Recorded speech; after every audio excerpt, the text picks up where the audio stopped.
लाडू आपल्याला दिसत असेल खूप छान बनलाय, दिसायला पण किती सुरेख दिसतंय। नमस्कार, कसे आहात सर्वे? वैशाली सुगरांमध्ये सर्वांचं स्वागत आहे।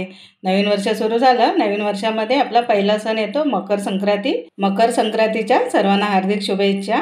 आज आपण तीळ आणि गुळाचे लाडू बनवणार आहोत। पण लाडू बनवण्यासाठी सफेद तीळ पाव किलो घेतले, पाव किलो चिक्कीचा गूळ घेतलाय, 50 ग्राम शेंगदाणे घेतले, वेलची, सुंठ आणि जायफळ घेतले, हे आपल्याला लागणार आहे। आणखीन एक वस्तू आपल्याला 2 चमचे साजूक तूप लागणार आहे। तर आपण आता कढई ठेवून तीळ भाजायला घेऊया। कढई गरम झाली आहे, आधी आपण शेंगदाणे भाजून घेऊया। शेंगदाणे व्यवस्थित आपल्याला बारीक गॅसवर खरपूस भाजून घ्यायचे। बारीक गॅसवर आपण एक 5 ते 7 मिनिटं शेंगदाणे भाजून घेतले। बघू शकता शेंगदाण्याच्या साली निघायला लागले, म्हणजे आपले शेंगदाणे भाजले। शेंगदाणे काढून घेऊया एका भांड्यामध्ये। आता आपण गरम कढईमध्ये तीळ भाजण्यासाठी घालूया। तीळ पण आपल्याला एकदम बारीक गॅस ठेवून भाजून घ्यायचे, वेळ लागणार आहे। तीळ लवकर भाजत नाहीत आणि गॅस फास्ट ठेवला तर लगेच करपतात आणि आतमध्ये कच्चे राहतात। तो आपल्याला एकदम व्यवस्थित भाजून घ्यायचे। सारखं मिक्स करत राहावं लागतं आपल्याला, वेळ जातो थोडा, पण मग व्यवस्थित भाजले जातात। शेंगदाणे आपण 7 ते 8 मिनिटात झाले, कारण आपले थोडेसेच होते। आपण गॅस बंद केलाय तरी आपली कढई अजूनही गरम आहे, तर तीळ कुठे काळे पडायला नको किंवा लागायला नको, त्याच्यामुळे आणखीन आपण 2 मिनिटं मिक्स करून घेणार आहोत चांगले गरम गरम कढईमध्ये। आता तिळाचा आपल्याला आवाज येतोय, कसकस, मगाशी आवाज येत नव्हता, याचा अर्थ की आपले आता तीळ भाजून झालेले आहेत। तीळ गरम आहेत, आपण थंड करण्यासाठी एक ताट घेतलंय, त्याच्यामध्ये कपडा टाकून तीळ काढलेत, म्हणजे आपले तीळ ओले होणार नाही आहेत। तीळ भाजायला किती वेळ लागला तो सांगते। बारीक गॅसवर आपल्याला 15 मिनिटं लागलेत तीळ भाजण्यासाठी। तर आपण तीळ थंड होईपर्यंत शेंगदाणे सोलून घेऊया। शेंगदाणे आपल्याला सोलून घ्यायचे। सोलल्यावर आपण एका शेंगदाण्याचे 2 भाग करून घेणार आहोत असे। थंड झालेत, आता व्यवस्थित पटकन सोलले जात आहेत।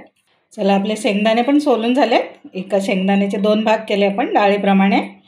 आता आपण कढई ठेवूया, लाडू बनवण्यासाठी पाक करायचा आपल्याला। आता पाक बनवायच्या आधी आपल्याला 1 चमचा साजूक तूप लागणार आहे, ते टाकून घेऊया कढईमध्ये। कढईमध्ये 1 चमचा तूप घातले, तर त्याच्यामध्ये किसलेला गूळ घालूया। गूळ बारीक करून घेतला म्हणजे पाक लवकर होतो।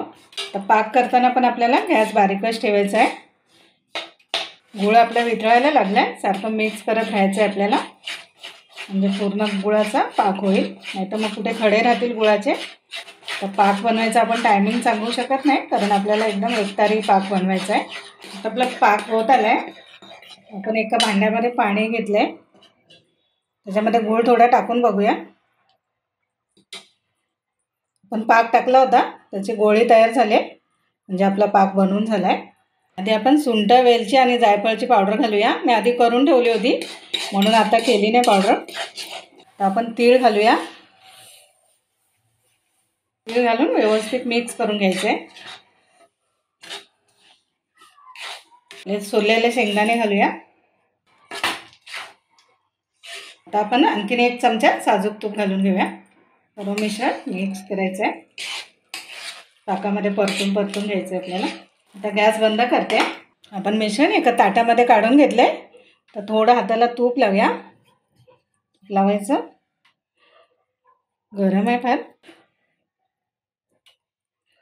आणि हातावर थोडंसं तीळ आणि गुळाचं मिश्रण घेऊन छान एकदम व्यवस्थित लाडू वळून घ्यायचे। बघू शकता, आपण लाडू बनवून घेऊया, गरम गरम येतात। लाडू आपले बनवून झाले, आता थंड व्हायला हवे, म्हणून अर्धा तास आपण बाहेर ठेवूया, नंतर एका बाउलमध्ये भरून घेऊया। लाडू आपल्याला दिसत असेल खूप छान बनलाय, दिसायला पण किती सुरेख दिसतंय। आपले लाडू बनवून तयार आहेत। या संक्रांतीला या पद्धतीने लाडू बनवून बघा, सर्वांना नक्कीच आवडतील। तिळगुळ घ्या आणि गोड गोड बोला।